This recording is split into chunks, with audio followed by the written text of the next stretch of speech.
You went to him right at the end of regulation and came through. Is that a sign of maturity on the fly? Well, I'm always going to go back with him. You know, he was really out of sorts in the beginning of the game. He was fumbling the ball, and you know, it's reflected in his turnover numbers.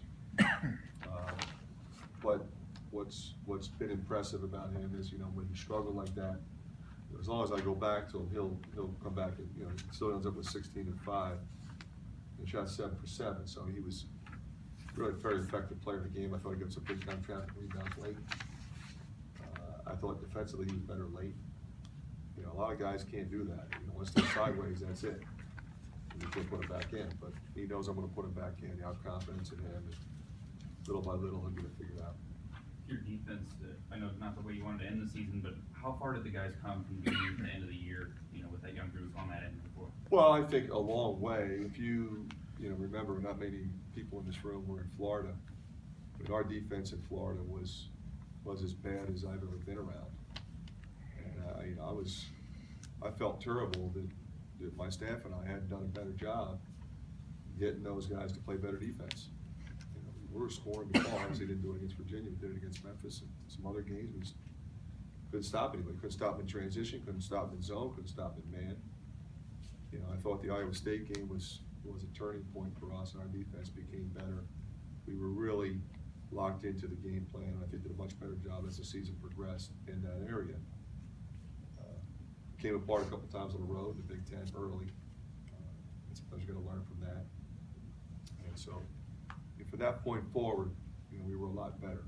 You know, today we didn't get much from our changing defenses. We didn't get many turnovers. They handled the ball well. They got a lot of guards that can pass and catch, and you know, a lot of shot makers. What's your final memory going to be of Pete John?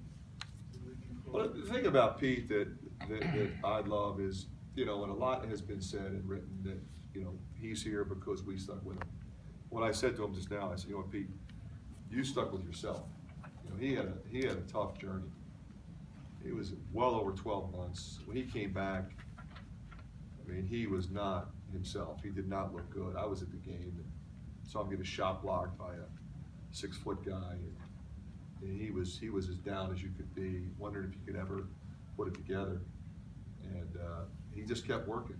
You know, I had seen him before, and knew he could play. And we stuck with him, but he stuck with himself, kept working, and you know, ends up leading the state in scoring, Mr. Basketball. And the rest is history. He comes here and has a fabulous career. So I'm really proud of him. And again, you know, when you get to know somebody like you do in recruiting, his character is you know, tremendous. And I said to him, I said, a lot of the players in this room are here because you hosted them on their visit. They all wanted to play with Pete. They all respected Pete. They all listened to what he had to say. And you know, as his coaching staff, you really appreciate that. Because you know, leadership manifests itself in a lot of different ways.